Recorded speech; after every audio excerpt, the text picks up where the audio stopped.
Jetzt. Man sagte uns, wir sollen in unser Zimmer kommen. Es gäbe ein Problem mit der Dusche. Die holde Maid betritt das Badezimmer.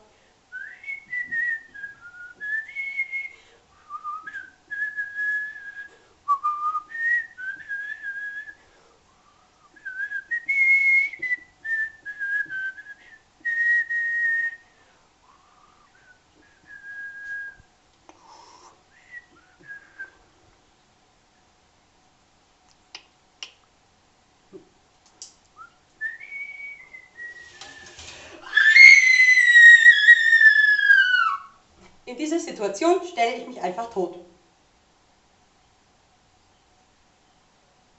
Und was passiert jetzt?